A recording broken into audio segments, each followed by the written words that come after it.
Greetings, this is Greg for Tesla Fan Insight. Today's discussion focuses primarily on Tesla semi-trucks, and in particular I wanted to review what I call the UPS nuclear weapon option.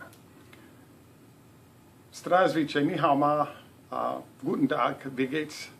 This is Greg for Tesla Fan Insight. Many of my viewers focus on I've acquired as subscribers based on our discussion of trucking and how Tesla is going to impact that space. And I wanted to follow up on 3 or 4 points relative to developments from last week, the first week of September, and as we head forward.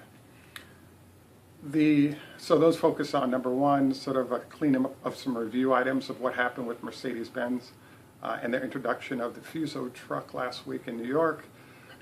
Number two, new news about the efficiency of trucking options that are coming from the electric space. And then number three is sort of my after all that stuff is done. So I have some friends on here who generally will send me spam hate mail after I do stuff that's not right on point with their tastes. But I do take your suggestions into account, and we bake them into a process of what they're doing in terms of sound quality, video, everything that you suggest. We definitely make an effort. So thank you for your comments. Please subscribe and like. This really helps in terms of a process of building a channel, because all these little details help us to do a better job, and we want to get better over time. Tesla Fan Insight achieved something I think very significant last week relative to the introduction of the Mercedes truck. What happened was that a few Wall Street analysts and then newspapers that picked them up actually acknowledged Tesla Fan Insight indirectly without attribution, and we don't mind in this case. So what happened is that it was announced that the folks at UPS were going to be the first large recipient of deliveries from the new Mercedes Fuso. And I think this is a byproduct of the fact that globally, they're a huge buyer user of trucks, and it makes sense for them to be first in line to get access to these trucks as they're being rolled out.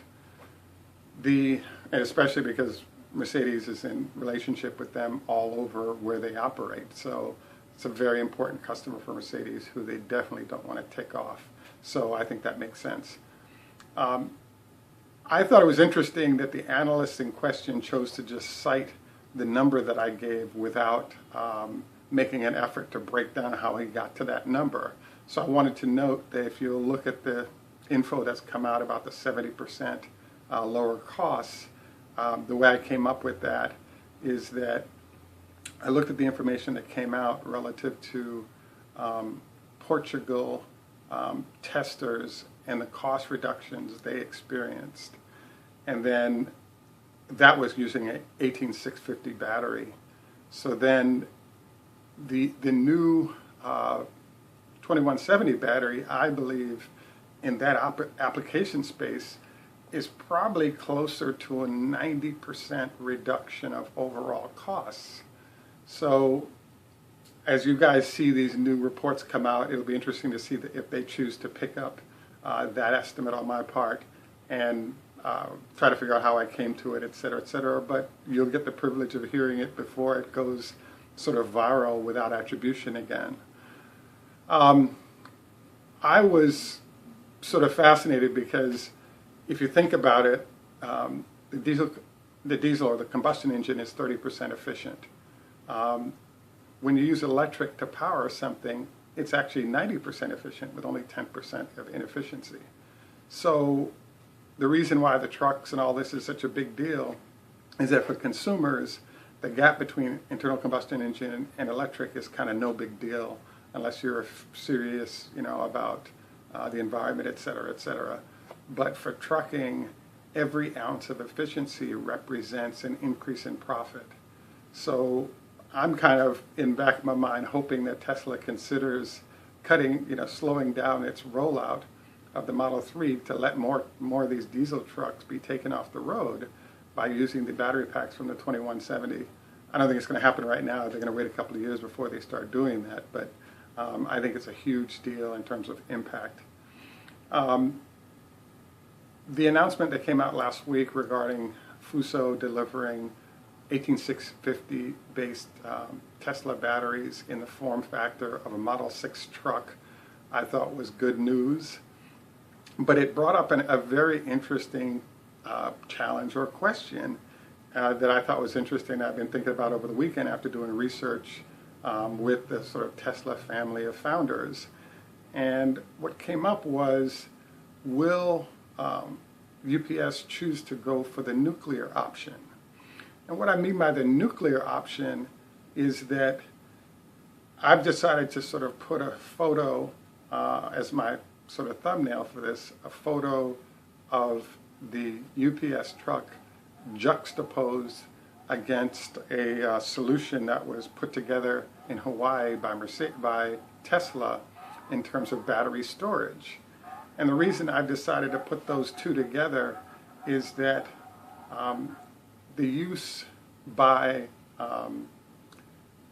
of energy every day. So I saw some charts put out by one of the Tesla founders, and what they looked at was transportation represents 70% of all consumption of fuel. So then they did a couple of iteration, but 30 to 40% of that is actually transportation use of fuel.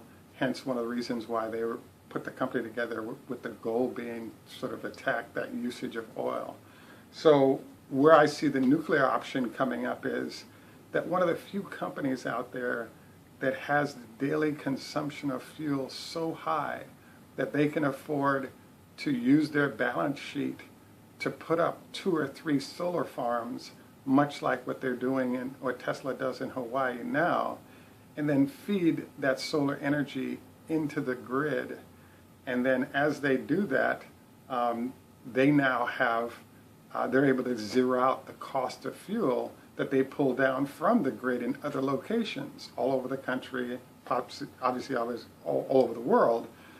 But what's interesting about this is there's some weird numbers. So in theory, let's say you have, call it 10,000 UPS trucks, they're all electric, right? Number one. Number two, you built your own solar farm, right? And let's say it's someplace on the East Coast, someplace with a lot of sun, let's say Southern Virginia. And there are 10,000, there's probably 200,000 to 300,000 trucks of different sizes from UPS in the United States. But if we just concentrate, let's say, on the East Coast, because they'd be loading power up to the grid and they'd be working with 2 or 3 power companies there. So now those 10,000 trucks are all getting their power from UPS produced power. So in theory, UPS has a zero cost basis for their energy that they're using to move their vehicles. What this means then is that they have a huge loss. Usually what people do is issue bonds or debt or whatever to put these up. But in theory, they would end up with a variable cost of incidental costs that might be associated with maintaining those production facilities.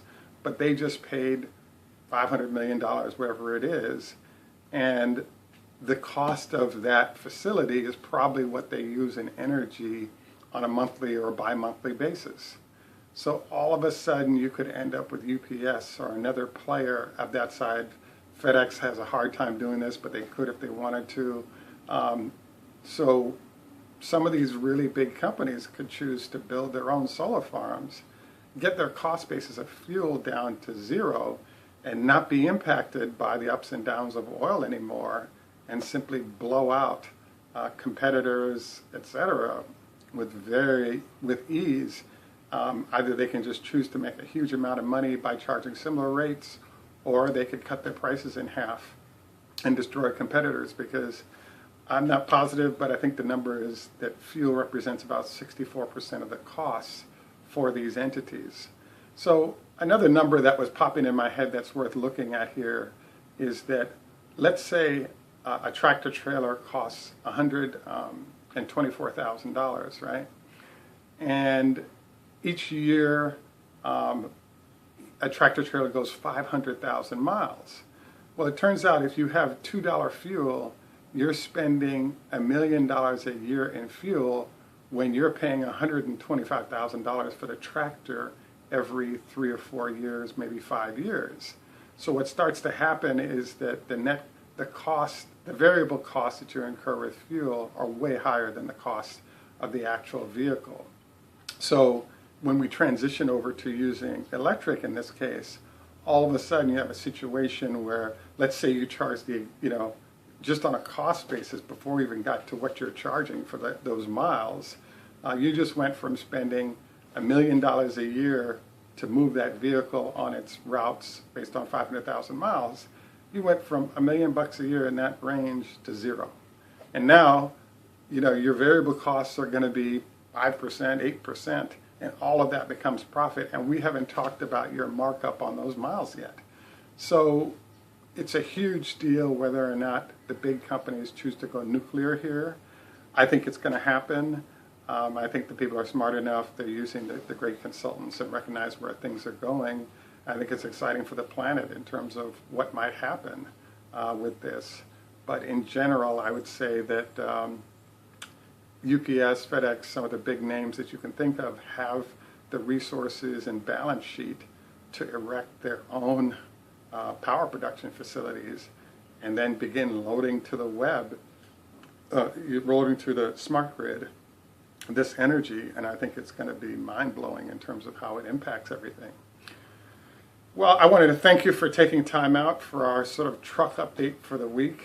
I want to thank the analysts on Wall Street for embracing my 70% number when I actually think in the trucks it's actually going to be more like 90%, because we just talked about the impact over, how producing your own electricity or even buying it is going to dramatically reduce the energy costs for moving these entities. Look forward to your comments on this. This is Greg for Tesla Fan Insight. Please like and subscribe. Patreon help is also useful. Tschüss, macht's gut, au revoir, à tout à l'heure, la hit road. Look forward to our next conversation.